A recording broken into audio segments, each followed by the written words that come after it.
Wayward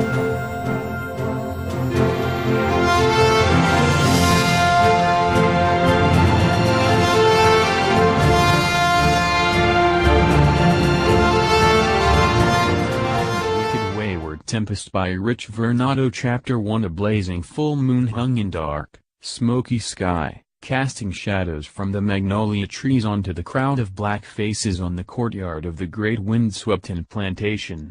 The sadistic slave master stood upon a scaffold and announced, "This vile wench has been charged with insubordination, with attempting to aid and abet a rebellion, and fomenting an insurrection." He pointed at a thin, mulatto-skinned slave girl whose arms were tied up in the air to a flogging pole.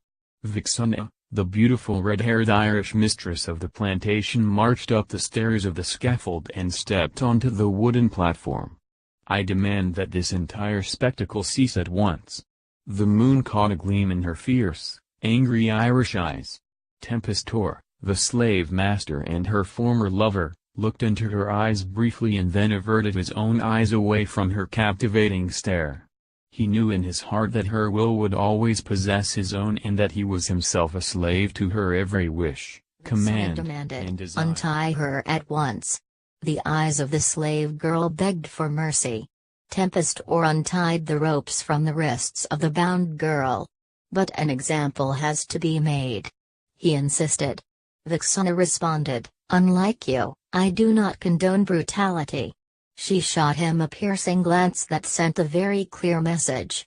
He felt intense feelings towards her rekindle inside him. A mixture of lustful desire and resentment at her power over him. Vixuna addressed the slave girl Matilda as Tempest untied her. "You may have the day off from many labor tomorrow to rest up."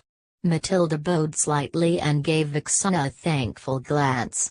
She then walked quickly off the wooden platform, her head lowered, down the stairs into the crowd of onlooking slaves below who were wailing and sighing with relief. Vixuna glared at Tempest. "I will not have it said that I am a merciless mistress." Tempest turned and began walking, shaking his head. Vixuna looked down at the sea of black faces and told them, "You may all return to your quarters, now, this little show has ended." Vixuna went down the long, tree-lined pathway to the massive wooden doors of the palatial wind-swept-in mansion, a massive castle-like structure. She pushed open the huge doors and a tall, very dark black man bowed slightly as she entered. "Good evening, Miss Vixuna." She glanced at him and nodded, then walked through to the foyer to the two massive doors of the drawing room. As an instant reflex that appeared almost instinctive, Cardon the servant pushed the doors open for her. "The usual drink, madam?" he asked. Vixuna nodded, then walked to the huge bar and accepted the glass of brandy once it had been poured. She walked to the glowing fireplace and looked at the flames within it and began speaking. "Cardon, do you have any notion what this raging fire brings to my mind?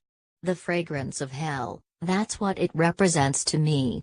And the faces of my poor subjects outside tonight. What I saw was the preponderance of the disenchanted. And why shouldn't they be disenchanted? And when I looked into Tempest's face, I saw only the flavors of